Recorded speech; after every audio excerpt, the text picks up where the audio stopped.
And everyone loves it. They're really excited that their eardrums have been blown out. We're having a hoot and a holler. Grab your coffee, grab your tea, grab your cozy little blanket. Your favorite bitchy book club is back. Favorite bitchy book club. Do yourselves a favor, ladies. You take those dog pads, you put it down in that chair because you're about to get wet. Wetting it up. Hope you got your Depends. Because depending on the way this podcast goes, you're going to need them. It's going to get juicy. Or you're going to not be able to put the book down the same way when you go to a casino, you get on a heater and you don't want to leave the slot machine and then you just piss yourself because you got to find out what happens next. I wanted you to just keep going on that. You're like, you know, when you're at a slot machine and you're on a heater and things are going real hot. That's how we lost Aunt Deb. And you're betting the bank on this. Man, we're going to have to ask you to leave. You've been shitting on the Golden Girls machine for 3 days straight. Listen. Wait, is there a Golden Girls slot machine? There are in some places. I think. Someone verify that. By the way, go to YouTube, go to the Vegas. comments. I'm in Vegas next week, so Find I will let y'all know. Someday, God willing, there will be a Court of Thorns and Roses slot machine. You put a quarter in and then just water squirts out. A quarter of Thorns and Roses. Yeah. It just goes murderer. It goes Farrah. Is that empty? Oh my God! You sick bitch. All right. With that said, chapitre 6. Chapitre 6. Chapitre 6. Oui, inter. Bonjour. We've arrived in Prythian. It's gorgeous, but very, very quiet. Farrah is immediately already, they're pulling up and she's trying to figure out, okay, I could get off the horse and run. She's like literally planning her escape immediately. She's going through the logistics of it and she's like, where am I going to run to? She also jumps off the horse, realizes she has no idea how many days they've been going, and she's so fucking weak from hunger. Yeah. She must be so thin. By the way, every time she talks about how hungry she is, I'm like, girl, nothing tastes as good as thin feels. Just go with it. I feel like the person who said that has never had a grilled cheese sandwich. It was Kate Maas. Kate Maas said that. Fuck you, Kate Maas, you skinny, hot She bitch. had it. She didn't keep it down, but she had it.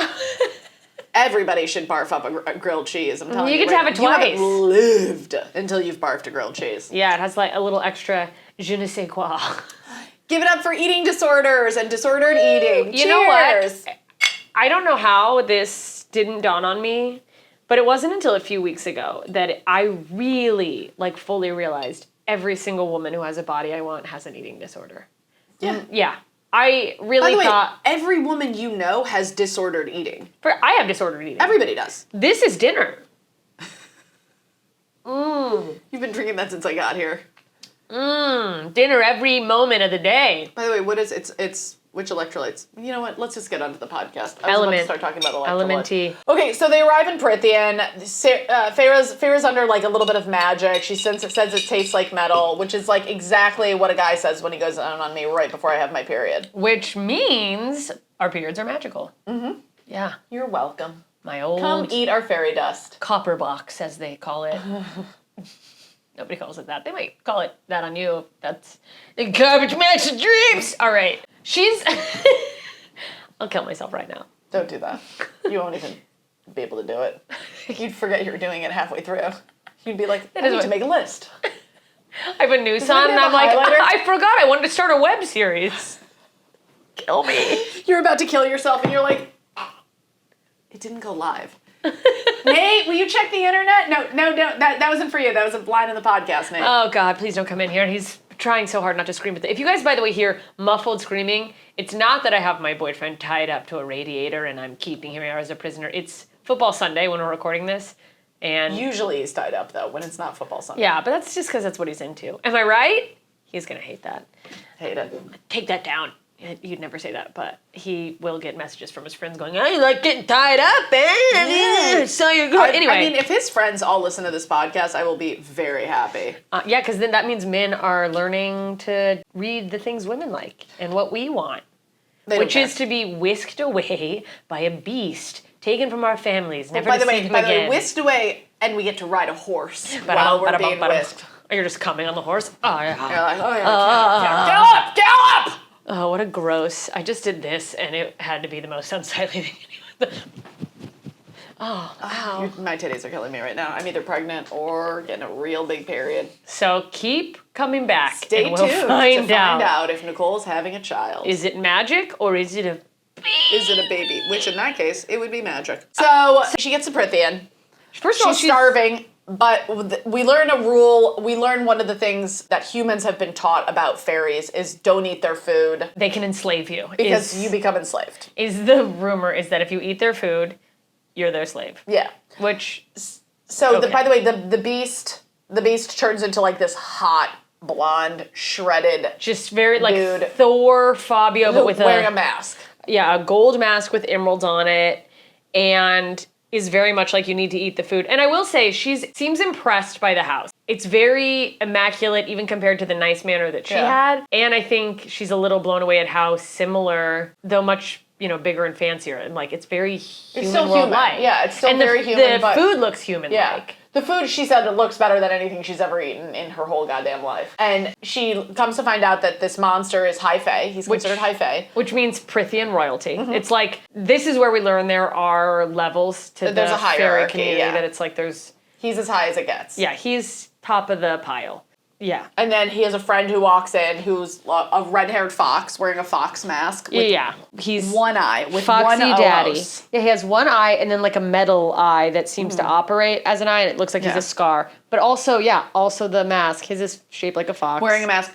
And he comes in and he sees Feyre and he's like, oh, this scrawny bitch is the one that killed the wolf. Is blown away that this skinny, which we get it. She's hot. Yeah, we get it. We're not as thin as Feyre. We get it. We also learn that the wolf was their friend. Yeah. And he had morphed into a wolf. His name was Andrus. So we learned he had morphed into a wolf. I don't know if we found it out now or later, but it's all close enough. Tamlin had turned him into a wolf. Well, by the way, we eventually find out that the name of the blonde guy is Tamlin. Oh yeah, I fucked that up. That's fine. We find that out in chapter 2. But we're still in chapter 1. Whatever. It's all in the same. We figured it out in chapter 7. Yeah. 7. You get it. The second chapter of this. This episode. Is 6. You get it. Listen, we're gonna fuck up the chapter numbers. Okay? It's fine. It doesn't matter. What matters is that his name is Tamlin. It doesn't matter when we find it out or not. Yeah. Although initially it's like she just got this captor, red-haired guy. Andrus was their friend. So Andrus was their friend. This wasn't just a random fairy. Red-haired guy is Lucien. Lucien.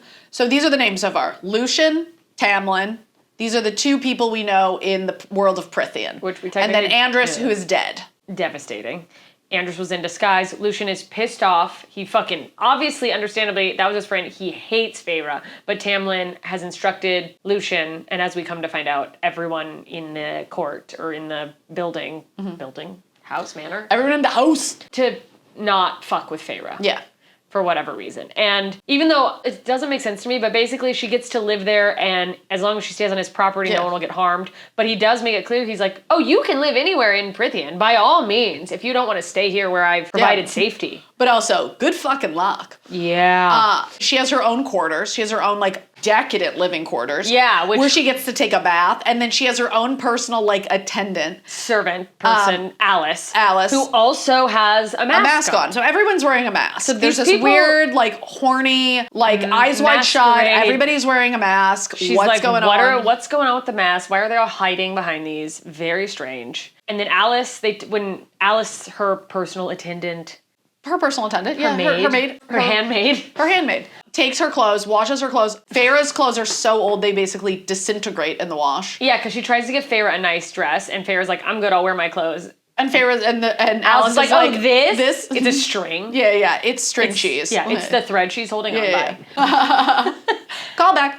And Feyre insists on... She's like, I need pants. Yeah, which Alice is blown away because it's like, I'm sorry, you're getting offered this fucking gorgeous dress. Yeah, it's... Why wouldn't you? You don't want this gorgeous dress? You don't want this gorgeous...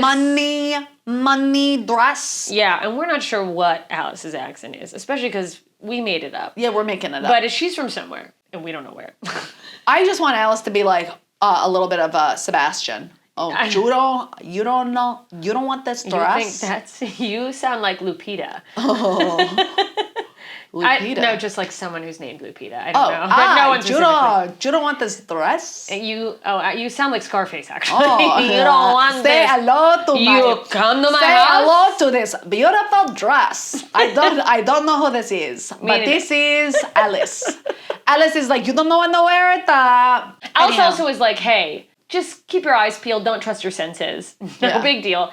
But she also says, hey, if you want to, you know what? Lucien could use a little slapping around. Stand Yeah. up to him. Don't let him fucking walk Yeah. all over you. He needs someone to put him in his place. So with that, now she has that seed planted and heads down to dinner in her tunic, which Lucien is like, wow, why pants? What an interesting choice. And Tamlin who we is now like- know his name. Yeah, Tamlin's like, well, yeah, of course she's wearing pants. It's going to be a lot easier to fight if she's wearing pants. Yeah, it's harder to kill us in a dress, which It's true. is true. Although, you know, No I have to say, most of the killing I have done has been in a romper, Yeah. which is a good fusion between pants and a dress. Yeah, and I keep a diaper on so I can stay on the run. I can't stop bringing up diapers on this episode. I just need to say, I don't wear them, but I could. Big fan, looking for endorsement.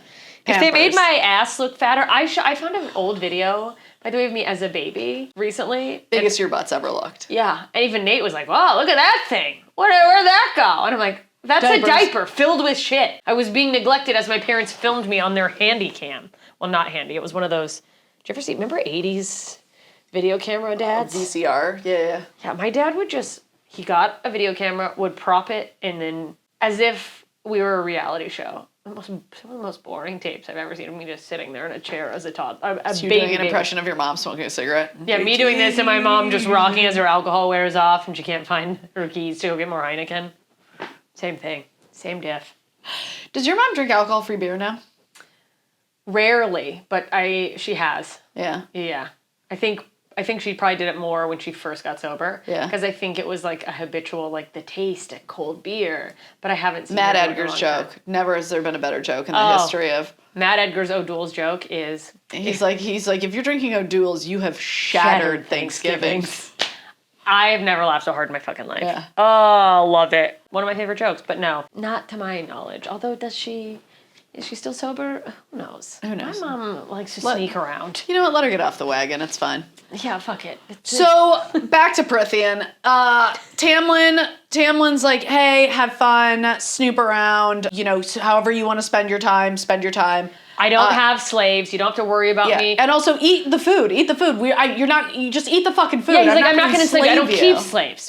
Have you seen one human slave here? And it's like, Oh, and one thing he says, you know, if you're trying to leave, don't. He's Well, like, your 'cause she family is is well like- taken care of.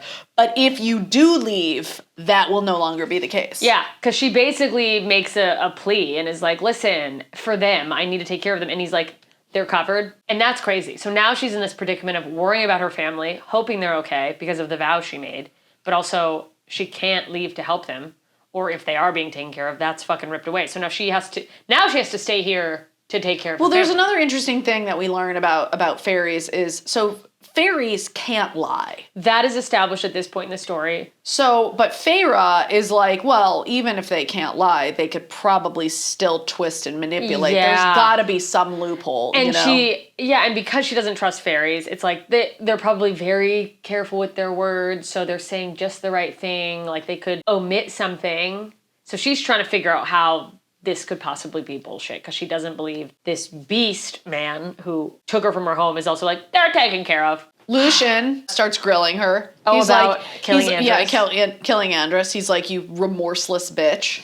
Yeah, You killed my friend. And she's like, dude, I'm sorry. I don't think she fully meant it, but she said sorry. Yeah, she's like, yeah, sorry about your friend. And Oh, this is the funny part. They're like mad at her. They're like, what? You don't want to sit here with us? These like two hot dudes. oh yeah, when they're talking Where about they're like, oh, what do you have back there? What do you have a love back there? And she's like, yeah, I've got this dude. And she starts talking about Isaac Hale. And they're like, oh, what do you love him? And she's like, no. No, but it's so funny. They are hugely powerful fairies with magic. She's a human, and they're like, "Well, is anyone as hot as we are?" Like men are still just men. so toxically masculine. You have these two good-looking dudes. You ever sit with someone this shredded? Yeah, we're Shred City here. You're in the company of like literal fucking Royalty. magical gods, and you still want to bang Isaac Hale? You don't want to be here? Like, what? Do you have anyone? Also, like, why do you give a fuck? Yeah. And then she finally gives up and eats because they're magically holding her to the chair until she eats. So she eats, she fucking stuffs herself. Bows down. Good for her. The toxic part in my brain was like, oh man, by chapter 14, she's going to be a Porky Pig. You know, like, I'm now criticizing the woman in the book who's been thin the whole time. If there is one thing you will find in A Court of Thorns and Roses is Sarah J. Maas's ability to describe the female form in such a way that you're like, am I gay? Yeah, they're like, I've never even thought of that, my body like that. How vividly she describes a woman's body. Like, I take my shirt off and I look at my boobs and the way my boobs sit, and I'm just like, if Sarah could describe my boobs now, she would nail it. Like, I've never heard anyone describe parts of the female body it's crazy. More vividly than Sarah J. Maas, ever. Yeah. The amount of thought she has put into the way a boob sits from the side and the way the boob intersects with the rib cage. Get the fuck out of here, And she's Sarah found a perfect way to, like, verbalize it. I will say, I take my shirt off and do my best to not look at my boobs. But I bet she could describe that, too. It's just too. because you have a lazy boob and you don't know where to look and you're like, look at the sternum. It's confusing. It's like a weird Where's Waldo situation. Where is he? We don't know. Waldo's the name of one of her boobs. Like, where'd he go? It's my nipple. I just drew a little hat on it. Look at my sweater. I'm growing one. She's gonna crochet it herself. So that night, Feyre goes to sleep and she sets up a booby trap. Yeah, I love that. It was very Goonies-esque booby trap. It was a curtain. Which Alice is the victim of the next morning, comes in, knocks her down, and not only is Alice annoyed, but she's like, a booby trap's not gonna stop magic. Yeah, she's like, but also, good on you, kid. Yeah, like, way to not give up. She really appreciaats the fire in Feyre. Yeah, because Feyre's like, yeah, I know, I just thought maybe it would buy me a couple extra seconds if I do need to run, which we can all assess at this point. Like, you're not getting away if that happens, but whatever. Feyre goes and explores. She sees beautiful grounds. She sees paintings. Oh, yeah, she's, like, looking all over the grounds. And the paintings, I love, this is the part where, like, you're really seeing, we didn't even really touch on at all in the last chapter that she's a painter. Oh yeah, she's a painter. But I don't feel like we really get, like, just what a painter she is at this point. Yeah, it was like, it's touched on that she likes painting. It's not we don't know Feyre as the painter yet. We will. Yeah. She likes painting. She's fascinated by it. We talked about this once, Jess and I, separately from the podcast. We're just how, because she's a painter and the way she sees the world is through a painter, she sees the beauty in it. It has created this opportunity to provide such a vivid description of Prythian. Within how her character, how she would see it. Yeah. Because the author, Sarah J. Maas, will use such descriptive words, like the coloring choices she uses. She'll get, like, obsidian, and which, authors do.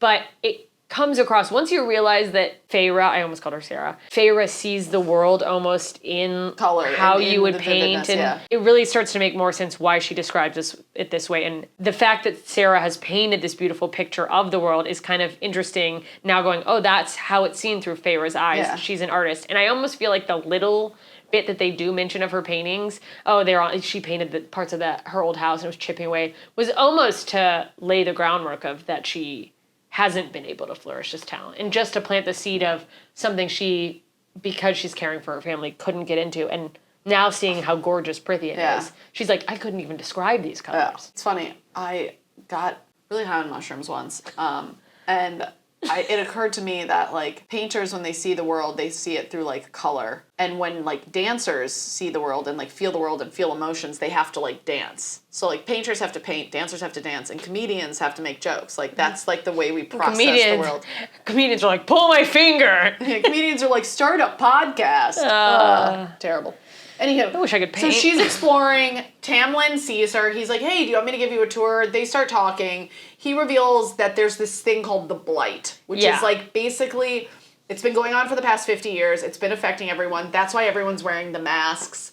It doesn't really say, like, more specifically than that, but that's why everyone has a mask on. Yeah, and he does reveal that the Blight it is growing and has the potential to fuck with the human and it's realm. weakening their magic. That should have been a hand he played close to the chest, but he revealed that. Yeah, real bold move with this woman you just met who killed your friend. Yeah. To be like, by the way, we're getting weaker. Fucking idiot. And then it is now potentially going to the human realm. Yeah, and so now, not only is she thinking about, I have no way to make sure my family is being taken care of, I have no way to warn them about this thing that could be coming. So they could, who knows what, go south is really what seems to be the thought. Just keep going further and further away from it.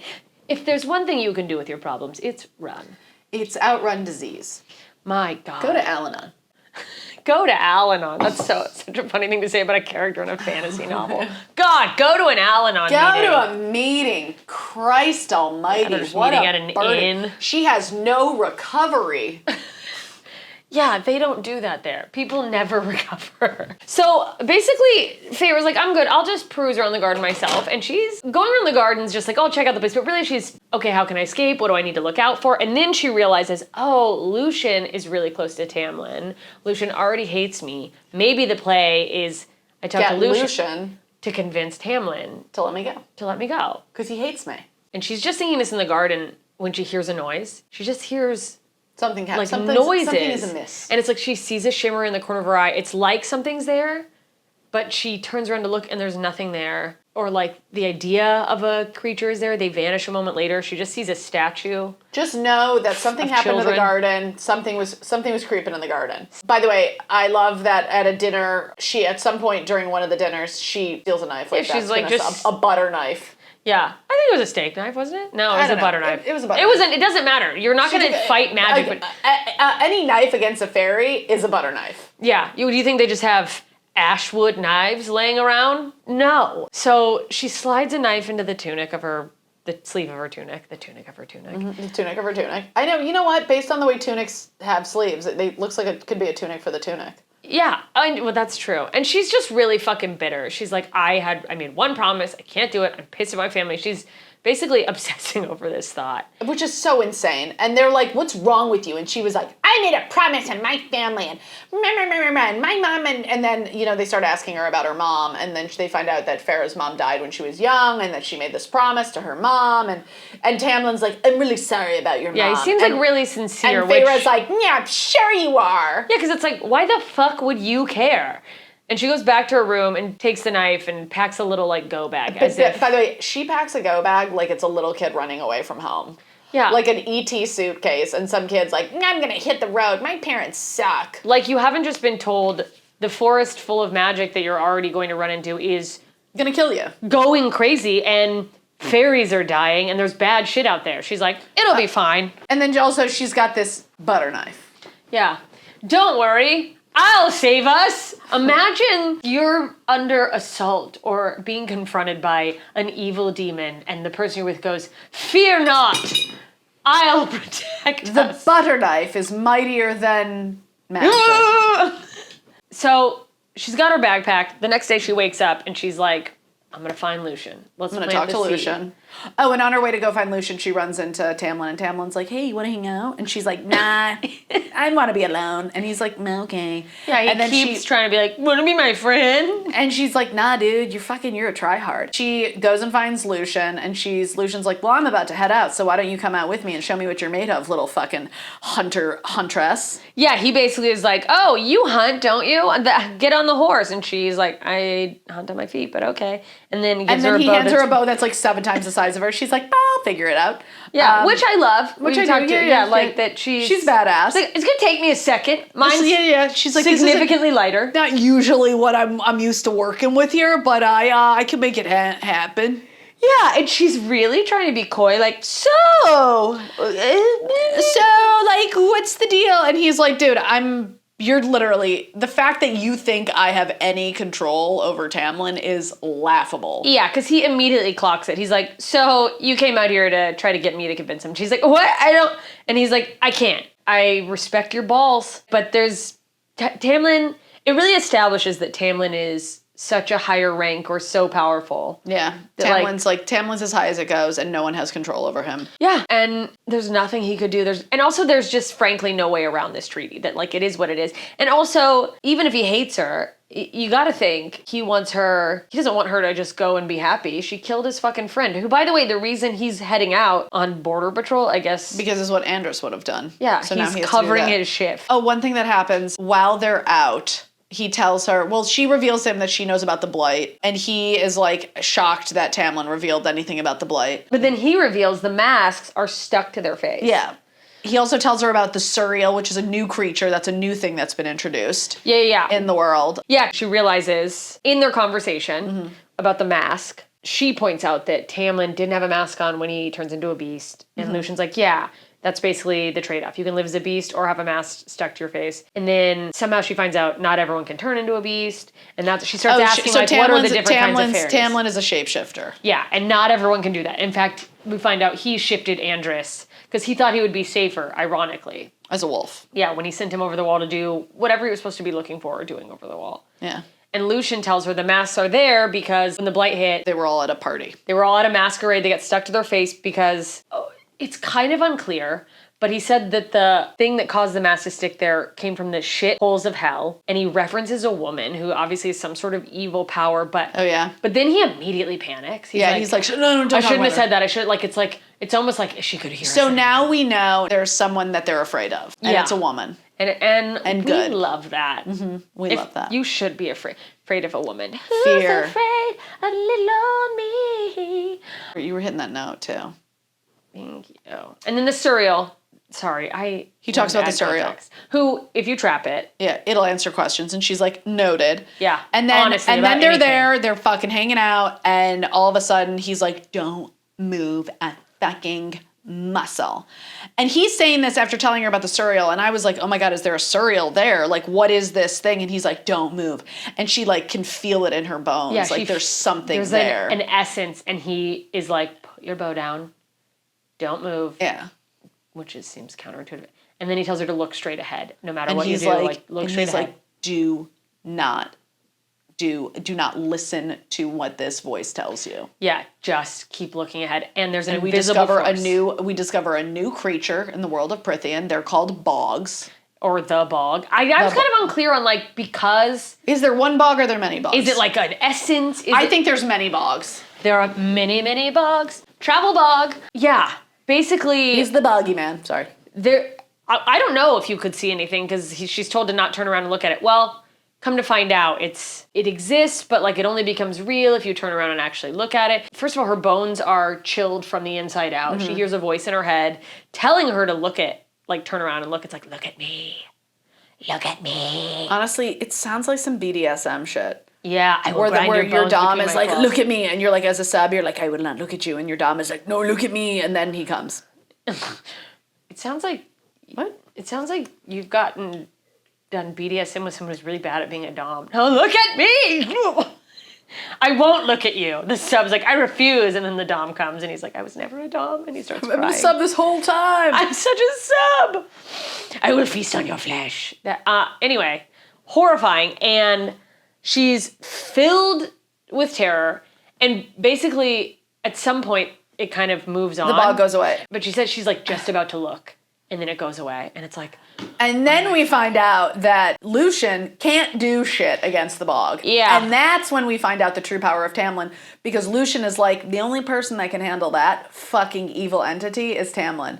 Yeah. And that's when you kind of get this feeling where Feyre is like, oh my God. He's strong. He can take on the most evil thing I have ever experienced in my entire fucking life. Hot. Which we kind of learned that later on at dinner when first of all, Tamlin, such a baby. Tamlin's pias because he's like, I asked you out first. And you all said you wanted to do was hang out with Tamlin.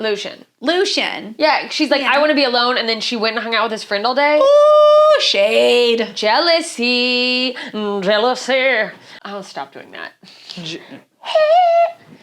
Do it though. Really hit that note.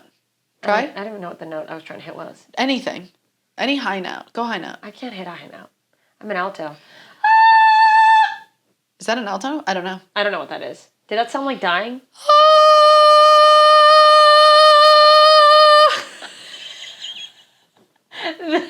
That breaks. The glass just shatters. No. Did you ever see? Okay, what is a dog whistle you're doing?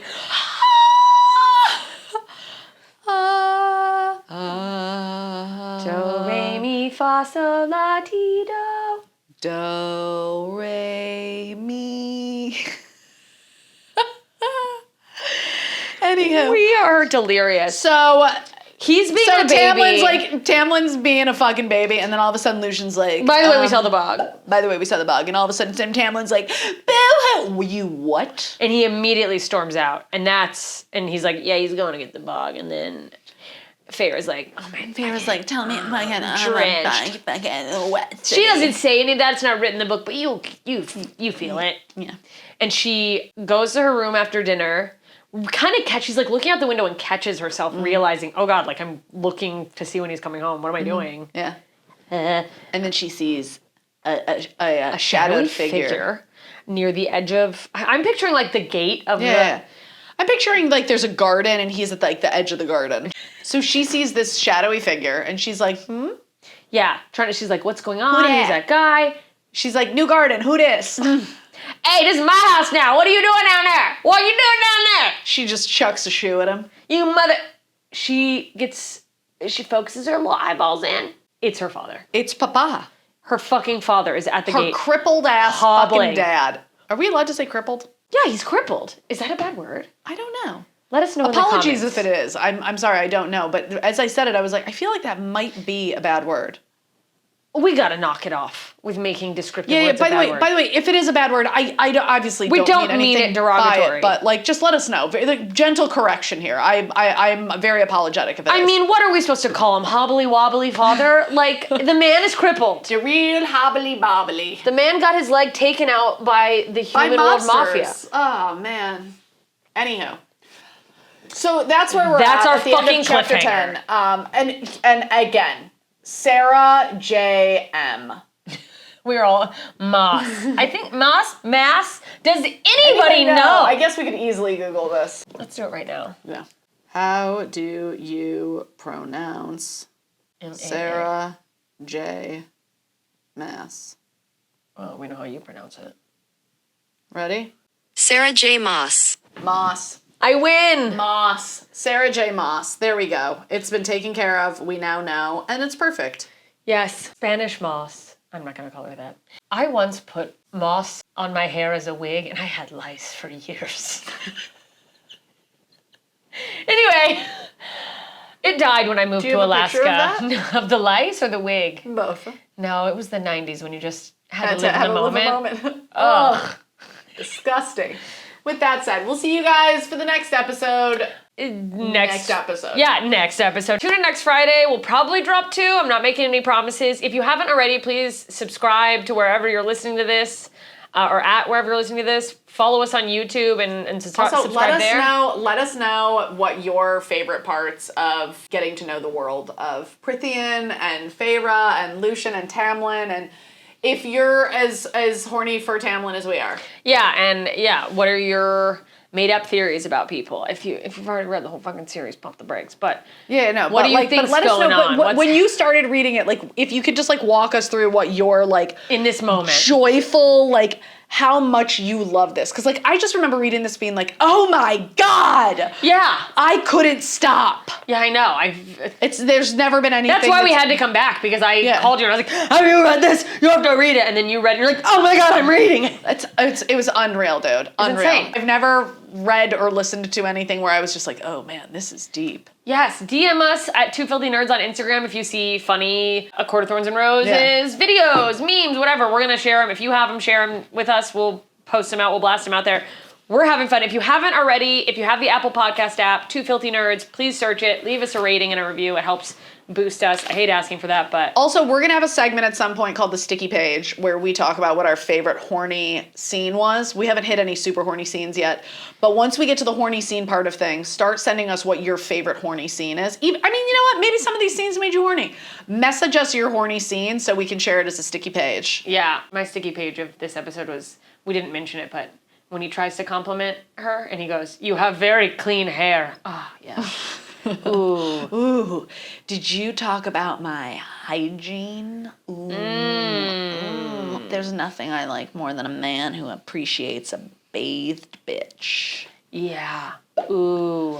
You know when you're gonna love this pussy? When it's super clean. Otherwise, ooey magooey. I've got a wet ass pussy, and that's because I showered it. Yeah. It's wet from hygiene. Hygiene, speaking of. Hey, shout out to Jean. We love you. All right. Okay, bye. Bye.